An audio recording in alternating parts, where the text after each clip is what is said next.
Arkansas moving on to the College World Series. The Razorbacks going to play LSU in a national semifinal tonight at Charles Schwab Field here in Omaha. We'll talk about it in just a moment, but first a word from Kendall King. Kendall King, we're proud of over 4 decades of design.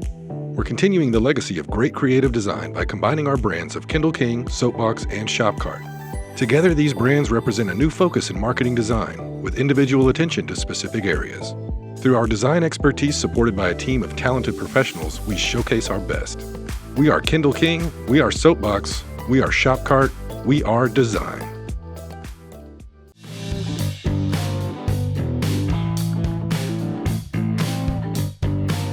Razorbacks still alive here in Omaha, beating UCLA 7-3 last night, a football score in a baseball game in June. The Razorbacks got some good offensive performances yesterday. Vahiva Aloy, a home run and a triple. They got production from the bottom of the lineup. Brent Iredale reached base all 4 times. Justin Thomas continues to produce in the 9 hole. Thought Charles Davalon had a nice game as well. But Christina Long, who's with me, Christina, I thought the key to last night was the pitching of Arkansas. You think about the Gage Woods no-hitter on Monday, and then they come back yesterday, Zach Root on short rest, and I know he didn't pitch a whole lot of pitches on Saturday, but throws 5 scoreless innings. Aiden Jimenez throws 3 scoreless innings. It got a little weird there at the end with Will McIntyre on the mound, a couple of errors, a wild pitch, and UCLA was able to tack on a field goal. But, for Arkansas, this is really 3 days in a row now where they have pitched really well here at the World Series. And as they go into this matchup with LSU, UCLA made LSU work yesterday at the end of that game. It's not the typical deal for the team in the winner's bracket now where they've got the day off because they had to finish the game yesterday. I think Arkansas's pitching sets up maybe as well as LSU's going into this game. Yeah, I think that as far as once you lose your first game, once you get into the loser's bracket, pitching is one of the primary concerns. And I think Arkansas has worked out pretty much as well as you could ask it to. You never expect to see a no-hitter, but that obviously helps a lot as far as the bullpen saving is concerned. And then, I think the fact that they were able to do something we hadn't seen them do, which was build a comfortable lead last night, and allow them to put Will McIntyre in, somebody that they probably wouldn't have put in a leverage spot necessarily, or with the game closer than it was. I think that also allowed you to really save a little bit. You didn't have to use one of your top guys there. And so I think that was really key. I mean, the fact that the offense got going enough to allow them to use the pitching the way that they did in a way that we hadn't seen the offense do in those first 2 games. And I think, like you said, seeing Brent Iredale get going, seeing, some of those guys at the end bottom of the order kind of get a little bit going there. I think the middle is still kind of concerning. I was looking last night. I was trying to compare, I was interested how that sort of new caboose gang had done relative to the rest of the lineup. And, the top is still doing a lot of the driving in of runs, but the middle of the order really hasn't contributed a whole lot since the College World Series started in terms of scoring. And so I think that's something you still want to see, but I do think that a big part of it last night was the fact that the offense was able to do enough to get them some insurance. Vahiva Aloy last night, he did have 115-mile-an-hour exit velocity on a single, so he's showing you that the bat speed is still there when he makes contact. Hasn't been a great postseason for him. Ryder Helfrich in the cleanup spot hasn't been a good week for him here in Omaha. But I think the thing that this lineup has shown us all year, Christina, is that they don't stay down for real long. The lineup may not produce the same week to week, but all of these hitters, I think, are capable enough of coming out of a slump. And we haven't seen very many times this year where a slump has been something prolonged. It feels like they're always capable of breaking out on any given night. Yeah, I would agree with that. I think the one that comes to mind was the Iredale one kind of mid-season. And then he's kind of been a little bit back in the doldrums a little bit lately. But yeah, I think you're right. I think the other thing is that because of how much offense they have 1 through 9, how much they're capable of, I think that even when you have somebody, they're not just dependent on if Vahiva Aloy is not hitting, nobody is. I think that's a huge thing. And I think that's part of why we consider this such a well-rounded team and one that we thought could make a run the way that they have started to do here. So, yeah, I mean, I think that was really encouraging last night to see them kind of, especially Vahiva, because he had, not slumped, but just hadn't been kind of what you thought you were going to see in recent games. And so I think for him to kind of break out a little bit was really important. Behiva, yeah, I mean, triple home run, intentionally walked. It feels like, and Bubba and I talked about this yesterday.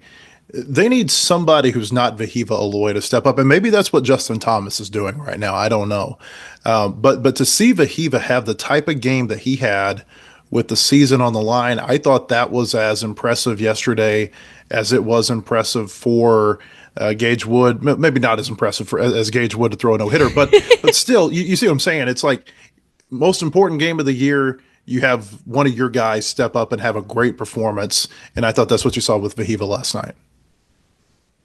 Yeah, well, and you mentioned Justin Thomas too. I think that's been really fun to see. He's a guy that I like. When we haven't talked to him that much this season, media wise. I remember a few days ago we were talking. Some of the other reporters were like, "Have we talked to Justin Thomas more than like once or twice this year?" Just because we usually get the kind of like big offensive player of the game, and while he's contributed in spots, there's not been a lot of times where he's been the guy that you like wanted to talk to right away post game. And so it's been fun to kind of see him come on in this spot. And I think you're right that they've needed, like I said, I do not think this is a team that, if Vahiva is not hitting, that nobody is, but I also think you certainly want your star to be producing a little bit. And so I think having that kind of last night really helped, having him. I was on cycle watch. I got excited because I finally found in the College World Series notes where I found the last time it happened stuff. And I was like, oh, I got to get ready for last time somebody hit for the cycle. And it was last year. It was Christian Moore, Tennessee. And I was like, oh, that's not that cool. And then he didn't end up getting the opportunity to do it anyway, but So we don't know how this is going to look tonight as far as pitching matchup goes as we record the podcast. I mean, when you listen to this, you may know who's starting. But, for Arkansas, it feels like a game where maybe Landon Beidelshees goes. He hasn't pitched in a little while. He started against LSU, obviously has a lot of starting experience this year, started against them down in Baton Rouge, the game Arkansas won. That was a bullpen game. I feel like that was the roadmap that day to what they might need to do today to beat LSU. Score some runs, get 2 innings here, 3 innings there from pitchers. If they can go further, that's great. It just feels though like one of these games where, and it's like this when you get in the losers bracket. And even Dave Van Horn said this last night. He said, if we don't score, we're going to be in trouble against LSU. I feel like when you get in the losers bracket, you kind of sometimes you have to slug your way out. It's hard to pitch your way out. Pitching helps and pitching depth helps. But it feels like the team, and this is this is the Lou Holtzism, whoever scores the most is going to win the game. But it does. It feels like a team is going to have a good offensive performance, probably to win this, and in Arkansas's case, win it and force a decisive game tomorrow. yeah, I think you're right. And I think that once Jimenez came out of the bullpen last night, it kind of seemed like, okay, so probably indicates Beidelshees tomorrow. It's going to be really funny if this comes out and it's somebody else.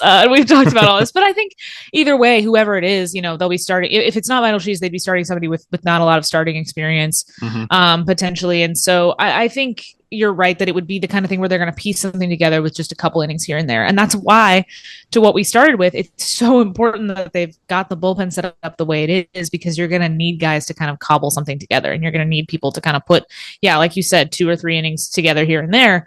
And they're set up really well to do that. And I don't know as much about LSU staff, and you might be able to speak to this a little bit as far as, does LSU kind of have that ability? And is there, somebody, are they in a position to kind of have that sort of run through a few different guys to kind of get a game together and try to get it done on offense? I don't know LSU staff as well. Well, LSU, their issue all year has been who do they throw past their first 2 starters and their first few bullpen arms.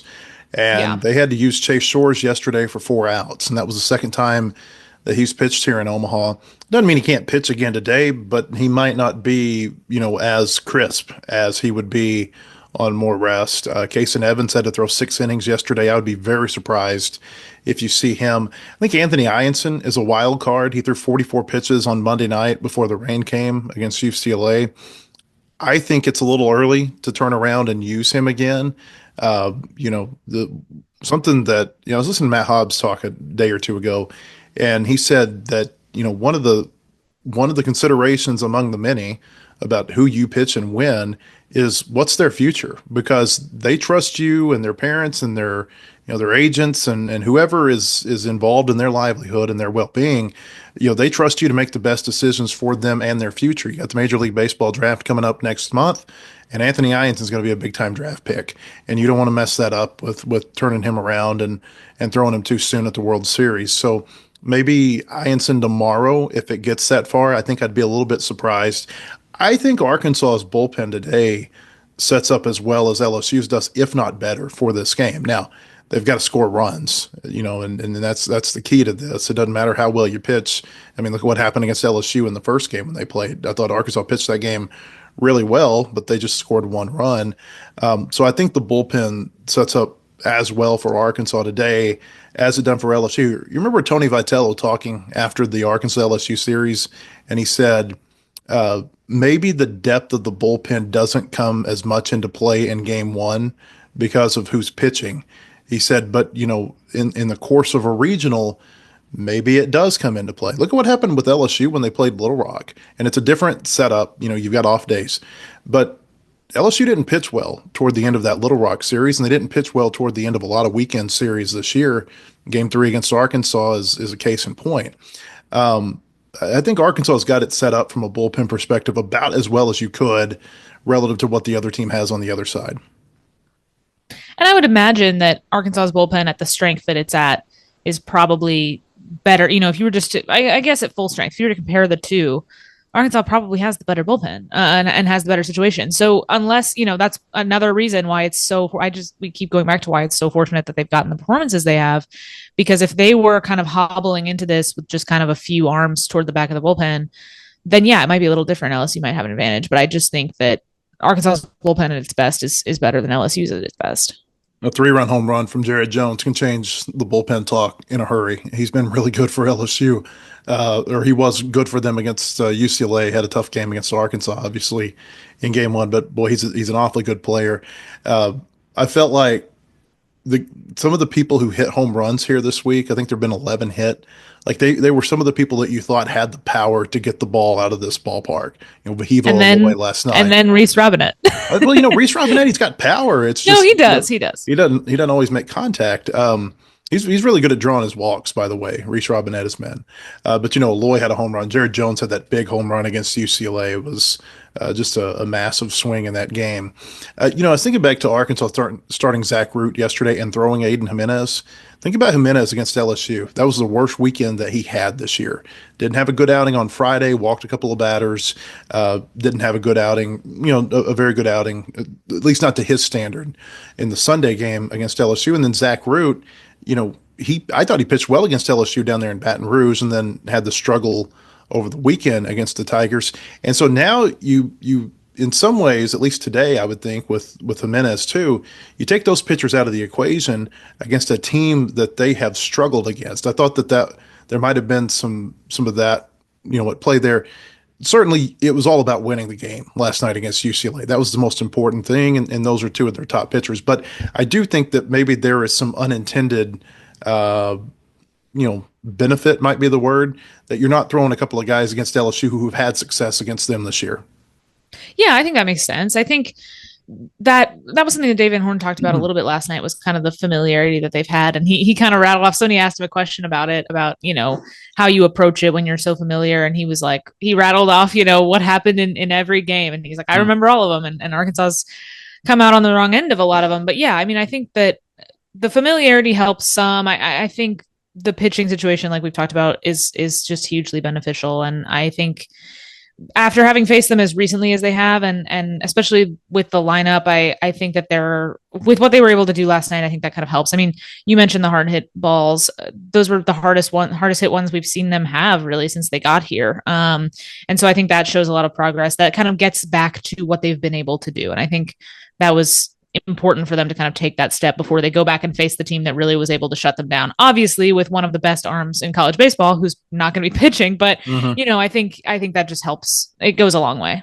And starting Root or Zach Root last night, as opposed to maybe starting him today, also sets him up for the championship series if Arkansas can get there. It's a tough road to get there. Arkansas in a similar spot as they were, though, when they were here 3 years ago against Ole Miss. And that one, it was different because they won game one and lost game two, but they fell into the losers bracket in the first two games. And that's obviously what you want to avoid. Uh, they got a really good pitching performance or in that game three, or I'm sorry, in that first semifinal game against Ole Miss. They got a good pitching performance. Remember, Zach Morris came in and shut Ole Miss down in a really clutch situation at the end of that game. That's the kind of performance they're going to need tonight. And then they got to the winner take all game against Ole Miss, and it was a great pitching duel between DeLucia and Connor Nolan, a 2-0 game. And I just feel like if Arkansas can get to that point tomorrow, be it adrenaline, be it maybe able to recycle Gabe Gackle. Maybe we see Gabe Gackle today. Would kind of surprise me a little bit if we did, but you're at the point in the year where maybe nothing surprises you a whole lot. I guess what I'm saying is if they can get to that point tomorrow, I think I give anybody a puncher's chance in that game. Yeah, that's been one of the kind of fun discussions. I know some people on our message board were talking about it, about how it seems like every College World Series, if there's a team that gets hot, or especially one that kind of makes a run out of the losers bracket, sometimes you need a guy that just kind of comes out and puts the team on his back a little bit. Maybe he's a surprise person, maybe not. And so a lot of people have been discussing, okay, who, before the College World Series started, talking about, okay, who would be your if somebody's going to do it, whether it's a pitcher or a hitter or whatever, if somebody's going to come out, not out of totally nowhere, because of considering the talent Arkansas has, but if somebody is going to be the guy that has that breakout performance and helps carry them, who's it going to be? And I think that these kinds of games are where, obviously a no hitter certainly does something like that. But I think in these kinds of games, in this final where you're coming out, you got to win two to make it to the final. I think that's where you can kind of see somebody sort of shine that way. And Arkansas, like you said, has had kind of some pitching performances like that, where those guys weren't necessarily unexpected, but they were able to do something that was special in a moment that Arkansas really, really needed it. We got much more coming up here from Omaha, but first a word from Kendall King. At Kendall King, we're proud of over 4 decades of design. We're continuing the legacy of great creative design by combining our brands of Kendall King, Soapbox, and Shopcart. Together, these brands represent a new focus in marketing design, with individual attention to specific areas. Through our design expertise supported by a team of talented professionals, we showcase our best. We are Kendall King, we are Soapbox, we are Shopcart, we are design.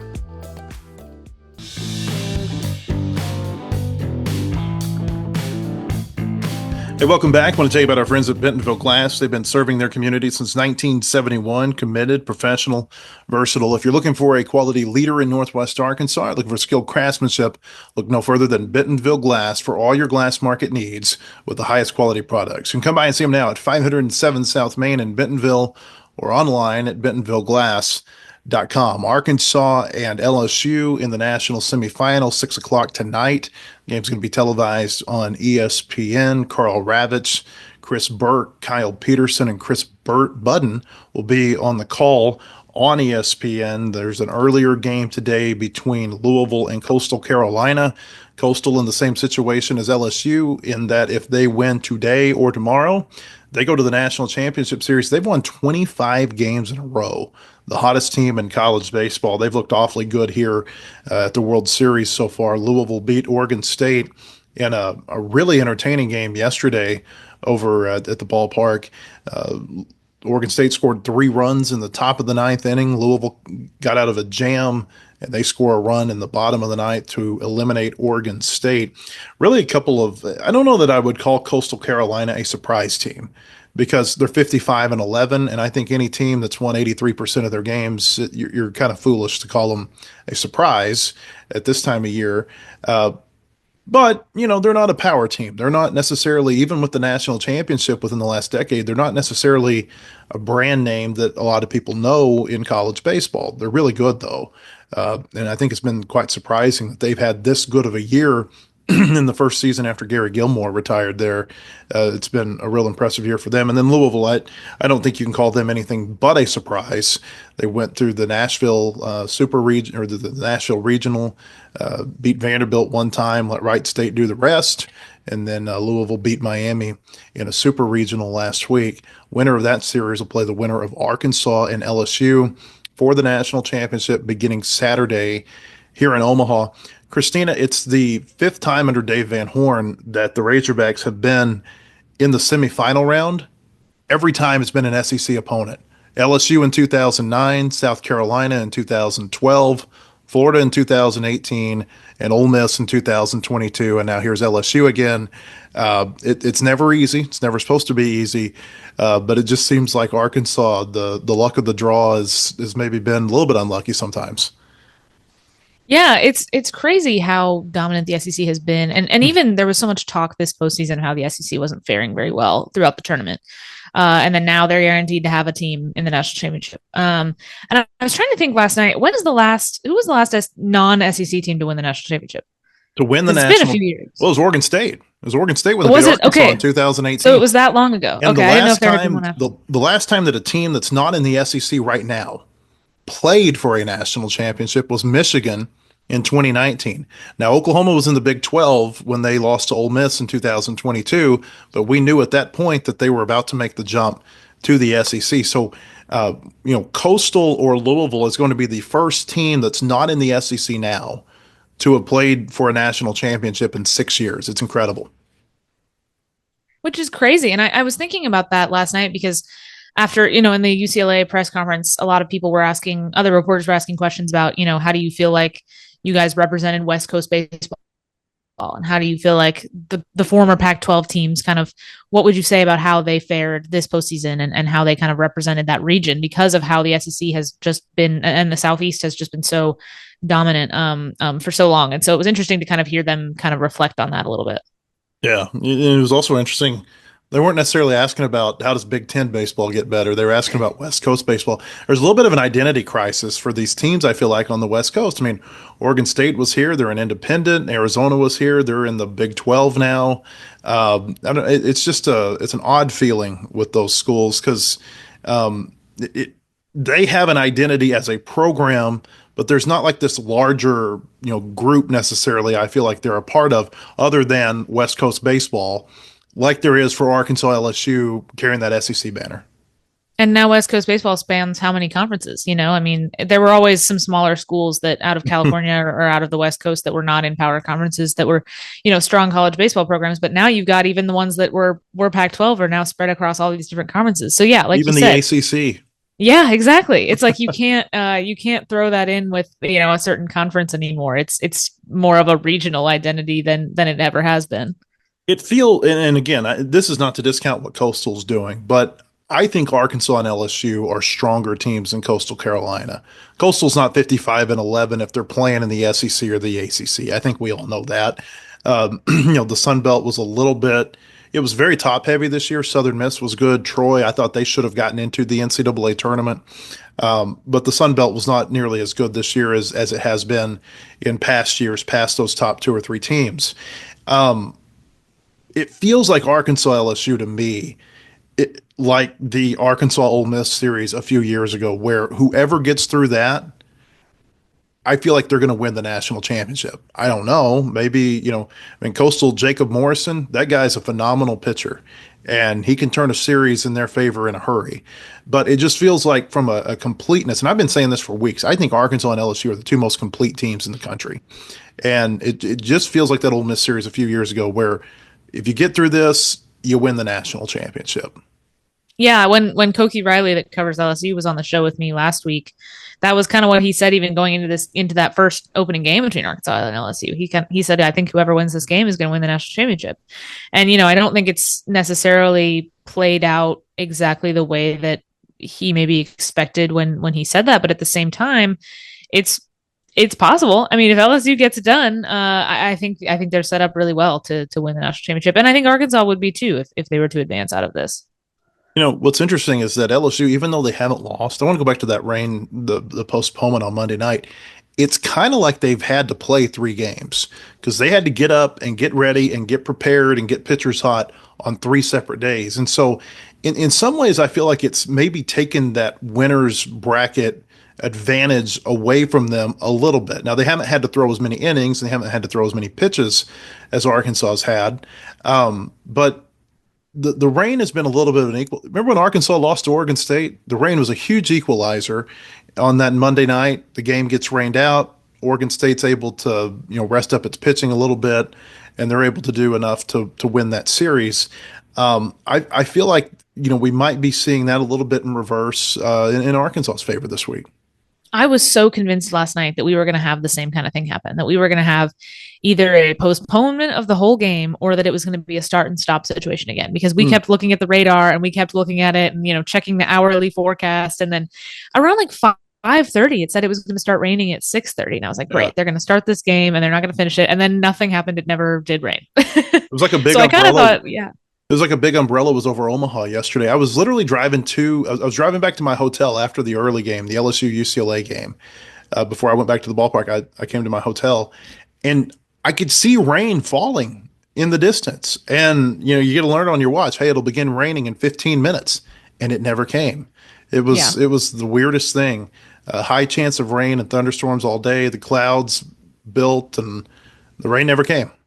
Yeah, and I was just thinking that whole all day yesterday, and even in the lead up, once I got to the ballpark and the lead up to the game starting, I was like, how is this inevitable delay or postponement going to affect Arkansas's plans? And then it just never happened. I even told somebody came up and started talking to me in the press box, and I said, "Oh, I'll come find you during the rain delay, and we can catch up more." And then it just never happened.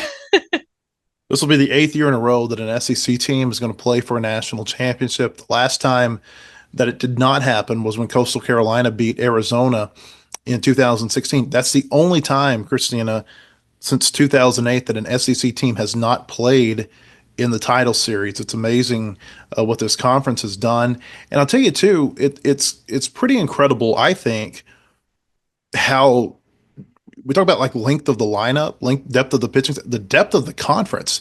It's not like it's, football where it's Alabama, Georgia, and maybe LSU, every 4 years that gets into the championship. I mean, I haven't done the math here, but when you count what OU and Texas did in the Big 12, now that they're in the SEC, you're probably at about double digit teams from the SEC that have played for a national championship in the last decade and a half. Yeah, which I mean, I don't count those two because I would be annoyed if the SEC like Greg Sankey counts them. claimed a. Yes, he absolutely does. That's his job. But that stuff annoys me. It's like that doesn't count. They weren't playing an SEC schedule Mhm. or whatever. But no, I mean I see what you mean, and I think even if you take those two teams out, it's still a dominant showing from this conference for a long time now, and I don't think it's a surprise necessarily to. I think that's why it was so interesting to kind of watch how the tournament played out and watch kind of how the SEC seemed to be struggling a little bit. And there was a lot of conversation about how much, how many were they actually going to get into the Omaha, and how many, what was the success level going to be? And then now, like we said, they're guaranteed to have one team in the national final. I looked it up. 10 SEC teams, not counting Oklahoma and Texas, since 2008 have played for a national championship. So still Uh, a lot. yeah, a whole lot. And you count them, and it's three-quarters of the conference have played for a national championship in the last 16, 17 years. Yeah, it's crazy the run they've been on, and I don't think it's surprising to anyone, and I think that's why you hear about other regions and West Coast baseball trying to have a resurgence. And it was just so interesting to me to listen to those questions last night, because it's not something that I think about as somebody who's never lived on in that area or followed really any of the teams in that area more beyond just kind of national college baseball headlines. And so it was just Mm. interesting to think about how that's changed as far as realignment, and then also with how the SEC has dominated for so long, kind of how that has changed things in a region where baseball, that was traditionally a baseball power at the college level. Can you name the teams that haven't played for a title since '08 in the SEC? Definitely not. Definitely not. Oh, Missouri, is Missouri one of them? Well, that's one of them. That's Nice. that's easy. Is Georgia one of them? No, Georgia has played for one. Georgia has. Lost to Okay. Fresno State. No, wait. It's Kentucky, Alabama, Oh, Auburn, and Missouri. Auburn or Alabama is a little surprising to me, but I don't know. I guess maybe it shouldn't be. That's interesting. Alabama played for a title in 1999, and then the program it really started kind of going downhill some after Jim Wells retired, somewhere around the '06 '07 season. Yeah, the more you know. Yeah, Auburn's been here a couple of times too. Again, the length of this conference is quite amazing. Going back to Arkansas, though, the five semifinals against SEC teams, I really couldn't get over that. There have only been seven all SEC semifinal matchups here, and Arkansas has been involved in five of them. That's so crazy. I didn't realize that. And that they've all been, fairly recent. Yeah, I mean all of them since 2009, and they've got to get over their LSU hump in Omaha. And I know that what happened in 1987 means absolutely nothing in 2025, but they've never beaten LSU up here. And it's always felt like if Arkansas is to take a step as a program, and they're one of the best teams in the country. I'm not trying to downplay that at all, but if they're to take a step, as a program, they're going to have to they're going to have to get over this LSU hurdle this year in Omaha. Maybe that's the easiest way to say it. The Arkansas-LSU series in the last 6, 7 years has been as competitive as there has been. But I don't know. It's just I get maybe where I'm going with this is it's fitting that LSU is the last hurdle that's remaining between Arkansas and playing for a championship, because that's always seems like, or maybe many years it seemed like that has been a hurdle for the baseball team. Yeah, there's more historical narrative to this game than I think I realized beyond just the fact that they've played so many times this year. I think that's a lot of material for our post game notebook, I think. Yeah, there's definitely a lot there to unpack. So Arkansas 6 o'clock tonight against LSU. Again, we don't know who's pitching. That's it's going to be something I think we'll probably find out. I would guess middle of the afternoon. We'll probably get a word on who's going to pitch. LSU they didn't formally announce Kate Anderson till like 6 o'clock the night before the Arkansas game in Game One here at the World Series. So they might hold on to their starter right up until game time. I'm not sure. Arkansas seems like they're usually pretty open about it. Middle of the day who they're going to start. So make sure to check our website wholehogsports.com for the latest leading up to this game, and obviously we'll have a lot of coverage from Omaha here tonight as the Razorbacks play the Tigers, needing a win to force a true Final Four game tomorrow night here in Omaha. We appreciate you being with us today. We'll be back with another show tomorrow. Hope to see you then. Have a great day, everybody.